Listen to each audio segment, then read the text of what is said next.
ভারত সূক্ষ্মভাবে বিএনপির মাধ্যমে আওয়ামী লীগকে নরমালাইজ করছে শেখ মুজিবকে সামনে রেখে।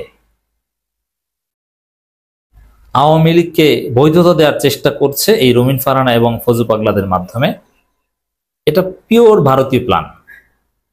আপনার নিঃসন্দেহে শুনেছেন, এই বক্তব্য নিয়ে বিশ্লেষণ করেছি। সালাউদ্দিন যেটা বলেছিলেন যে শেখ মুজিবের আঙ্গুলের ইশারায় এই হতো সেই হতো, তার বাড়ি ভেঙেছে কেউ ফিরায়নি, আমরা ফুল দিব, সেখানে লোকজন বলছে চলুন আমরা ফুল দিতে যাব, কত কিছু। মানে কি শেখ মুজিব প্রেম, আওয়ামী প্রেম, মুজিববাদ প্রেম। অথচ মুজিববাদ জিনিসটাই ফেসিবাদ। এই জায়গাটা আমরা নানান প্রতিবাদ করছি, এই ফজু পাগলাকে জুতা পিটার কথা বলছি, কিন্তু মজার বিষয় তারেক রহমান কিন্তু কিছু বলে না। আপনি চিন্তা করেন, ফজু পাগলা যেভাবে মুজিব বন্দনা করে, যেভাবে আওয়ামী বন্দনা করে, একজন বিএনপি নেতা এবং ফজু পাগলার বক্তব্যে উত্তেজিত হয়ে উপস্থিত লোকজন প্রেস ক্লাবে বলে জয় বাংলা এবং দাঁড়িয়ে বলে যে আমরা চলেন শেখ মুজিবের 32 নম্বর ওখানে ফুল দিতে যাব। এতটা আওয়ামী বক্তব্য দেন। শেখ হাসিনা অত সুন্দর বক্তব্য দিতে পারবেন না, এই ফজু পাগলা যেটা পারেন বা দিয়েছেন। এই বক্তব্য দিলে বিএনপিতে তার অস্তিত্বই থাকার কথা না। তারপরও তারেক রহমানও তাদেরকে কিছু বলতে পারছেন না, বহিষ্কার করছেন না। এবং বিএনপির ভেতরে চাপা ক্ষোভ, যদিও প্রতিবাদ শুরু হয়েছে কিছুটা, আমি আসছি সেদিকে, সে আলোচনায় করছি। এর অর্থ হচ্ছে এই ফজু পাগলাকে তারেক রহমান নিজেই ভারতের প্রেসক্রিপশনে শেল্টার দিচ্ছেন বা বলাচ্ছেন, এগুলো বলার সুযোগ দিচ্ছেন। নইলে ফজু পাগলা কিন্তু এটা সাহস পেত না। যদি তারেক রহমান ভয় দিয়ে দিত যে এটা বিএনপি করেন, আপনি বিএনপির কথা বলতে হবে, আপনি মুজিব বন্দনা করে আওয়ামী বন্দনা করে বিএনপি করতে পারবেন না, এটা বিএনপি আদর্শের সাথে যায় না, এটা সাংগঠনিক শৃঙ্খলা ভঙ্গ। যদি এইটা তারেক রহমান বলে দিত, ফজু পাগলা জীবনে এটা বলতো না। কিন্তু তারেক রহমান নিজেই এটা শেল্টার দেন।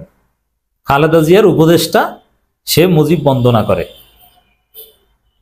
সে ধানমন্ডি 32 রক্ষা করতে যেতে চায়, সে কান্না করে, সে জয় বাংলা স্লোগান দেয়। জয় বাংলা স্লোগান, আপনি চিন্তা করেছেন এই জয় বাংলার সাথে বিএনপি স্লোগানে কত বিরোধ ছিল? এই জয় বাংলা স্লোগান দিয়ে খালেদা জিয়ার উপর হামলা করা, তারেক রহমানের উপর হামলা করা, কত কিছু হয়েছে। তারেক রহমানের কত চরিত্র হনন, খালেদা জিয়ার কত চরিত্র হনন, লিভার সিরোসিস হয়েছে খালেদা জিয়ার। কি বলতো, এই খালেদা জিয়া মদ খেয়ে লিভার নষ্ট করে ফেলেছে, তার বাসা থেকে মদের বোতল পাওয়া গেছে মইনুল রোডের বাড়ি থেকে। আপনি চিন্তা করেন, সেই জয় বাংলা স্লোগান দিয়ে যেগুলো করা হয়েছে, ওই জয় বাংলা স্লোগান দেয় খালেদা জিয়ার উপদেষ্টা, অথচ কেউ কিছু বলে না। এর মানে এই ফজু পাগলার গোড়ায় অনেক বড় পাওয়ার। সে পাওয়ার হচ্ছে তারেক রহমান নিজে এবং ভারত। তো তারেক রহমান বাংলাদেশের রাজনীতির বিস্ফোরা, মনে রাখেন, একদম লুটে পুটে খাবে। কি চান্দাবাজি করেছিল 2001 থেকে 2006, মনে নাই? শেখ হাসিনা তারেক রহমানের মধ্যে মিল আছে। শেখ হাসিনা যেরকম ক্ষোভ ছিল বাবার হত্যার এবং সেই প্রতিশোধের আগুনে দেশটা ধ্বংস করে দিয়েছে, অথচ রাষ্ট্রনায়ক হিসেবে ব্যক্তিগত প্রতিশোধ স্পৃহা থাকতে পারবে না, এটা শপথের ভায়োলেশন। তারেক রহমানেরও ক্ষোভ আছে যে 111 সরকার তারেক রহমানের মাজা ভেঙে দিয়েছিল, পিটিয়ে ঝুলেই পিটাইছিল। এটা অবশ্যই বিভৎস, অন্যায়, কিন্তু এই বলে সেই ক্ষোভ দিয়ে তিনি রাজনীতি করবেন এটা তো হতে পারে না। তার এই ক্ষোভ আছে, প্রচন্ড ক্ষোভ আছে। তো দর্শক, এই ফজু পাগলার বিরুদ্ধে কিছুটা প্রতিবাদ বিএনপির মধ্যে শুরু হয়েছে এবং আমি বিশ্বাস করতে চাই এবং এটা হবে। এমন দিন আমরা দেখব, বিশেষ করে নির্বাচনের শিডিউল ডিক্লেয়ার হলে এটা দেখব, এই ফজু পাগলার বিরুদ্ধে বিএনপির একটা অংশ কিশোরগঞ্জে দাঁড়িয়ে যাবে। ফজু পাগলাকে ধানের শীষ দেওয়া হলেও বিএনপির লোকজন বলবে ফজু পাগলা অবাঞ্ছিত কিশোরগঞ্জে ঢুকতে পারবে না, ও ঢুকলে ওরা জুতা পেটা করবো। হুজুররা বলবে, সবাই বলবে। আমার মনে হয় যে বিএনপির বিদ্রোহী প্রার্থী জামাত, হেফাজত, চরমোনাই, এদের কারণে ধানের শীষ প্রতীক নিয়ে ফজু পাগলা কিশোরগঞ্জে ঢুকতে পারবে না, ওকে জুতা পেটা করবে মানুষ, ওরে বেঁধে, রশি দিয়ে বেঁধে বিদ্যুতের খাম্বার সাথে বেঁধে রাখবে, পারবে না। বিএনপির লোকজন সব বিদ্রোহী প্রার্থীর পক্ষে চলে যাবে যদি তারেক রহমান শেষ পর্যন্ত ফজলু পাগলার পক্ষেই থাকে। এই ফজলু পাগলাদের বিএনপি জনতা, সাধারণ জনতা মেনে নেবে না। নির্বাচনের শিডিউল ডিক্লেয়ার হলেই সেটা দেখতে পাবেন। তার আগ পর্যন্ত মানতে হয়তো বাধ্য। আর এই ফজলু পাগলাকে নিয়ে মিডিয়াও খেলছে, তাকে কাভারেজ দিচ্ছে, সামনে আনছে, তাদেরও একটু টিআরপি বাড়ছে, অনেকে মজা পাচ্ছে। পাগল তো, মাথা ফুলা টাইপের লোক, এ ভাব নাই আইনজীবী, বালের আইনজীবী। কি পড়াশোনা করেছে? 5 মিনিট কথা বলতে পারবে আমাদের সাথে? কোনো এলেম আছে? আমার কাছে স্রেফ মাথা ফুলা, মাথা টাইপের মতো, মাথা মানে মাথা মোটা টাইপের মনে হয়েছে, পাগলাটে টাইপের। চেহারার মধ্যেই একটা মানে মূর্খ এবং অপদার্থ ভাব এই ফজলু পাগলার আছে, বাটপাট টাইপের একটা ভাব আছে। এর বাটপারি, এর এই মূর্খতা, এটা অনেক আগে থেকে বলেছিল, অনেক আগে, যে অমুক প্রার্থীর বিরুদ্ধে আমি পরাজিত হলে কান কেটে চলে যাব।